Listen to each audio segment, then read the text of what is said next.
Hi, it's Laura at Aquamarine18. Welcome back to my channel.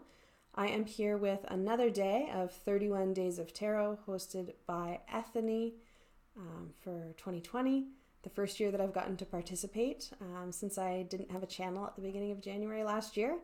It's been really fun, and I've enjoyed seeing other folks' videos and having conversations about our different kind of thoughts on the different topics. So thank you to Ethany for putting this together.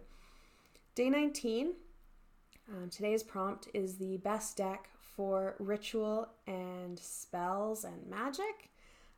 So I've followed the prompt this time and I've only picked one deck.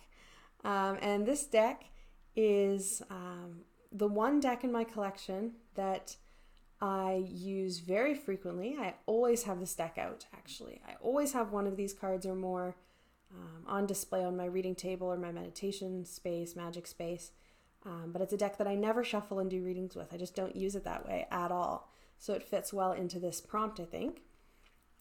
And that's the Arcana of Astrology Oracle deck by Claire Goodchild of Black and the Moon. A 42 cosmic card deck with instruction booklet. And it's of course focused on astrology.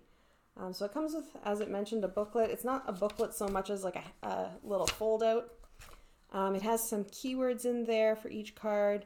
It has some suggestions of how to work with the cards while studying astrology as well. But we know there's lots of astrology resources all over the internet, and probably those of us interested have amassed a few astrology books as well. So the fact that there's just a small booklet is fine for me.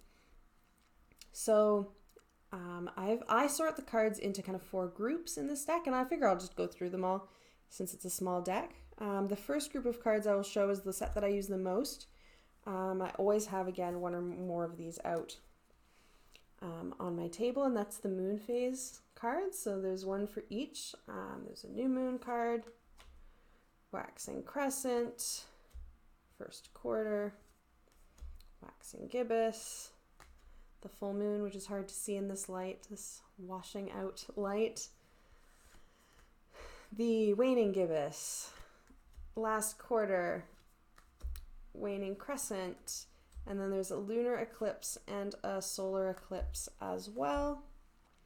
So I always have the moon phase displayed. It's a nice way to kind of check in, with what the moon is up to and keep that mindful awareness of the moon cycles all the time.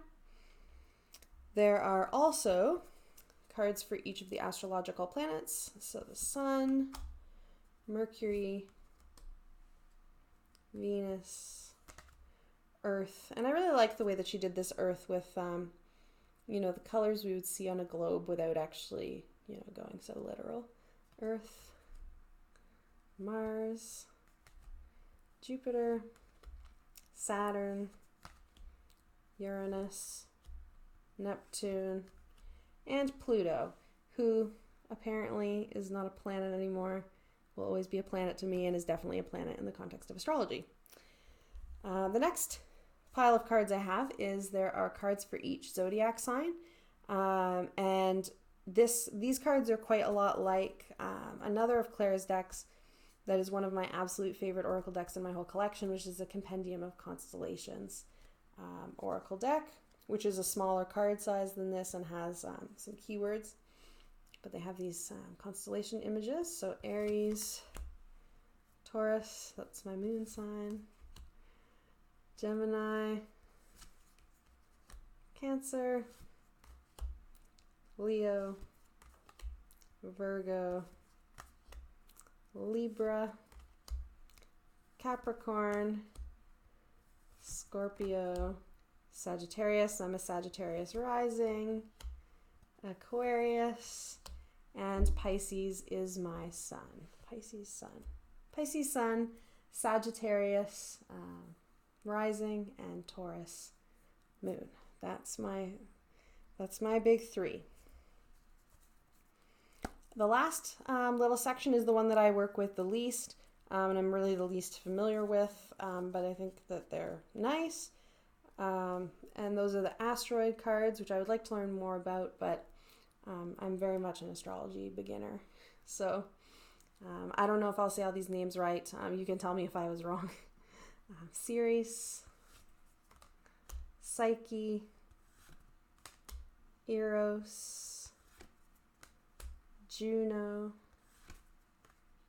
Eris, Chiron, Hygeia, Vesta, Pallas, and Lilith. And I love this Lilith card. It's hard to get the colors to look as beautiful as they do in person, but I love the blue and purple of the Lilith. Besides, and dark green are all my favorite colors, dark purple, dark blue. So that is my favorite deck for Ritual and Magic, the Arcana of Astrology Oracle deck by Claire Goodchild at Black and the Moon. I am looking forward to seeing the decks that other folks choose for this prompt. Maybe I'll be inspired to try some new decks in new ways, which is always great. If you have some decks that you like to use for ritual or for magic and you would like to share but aren't making videos, please do feel free to comment in the box below, or if you have this deck or have questions about this deck, feel free to leave that too. The conversation is great. Thank you so much for watching, and I will see everyone tomorrow for another day of 31 Days of Tarot. Have a good day. Bye.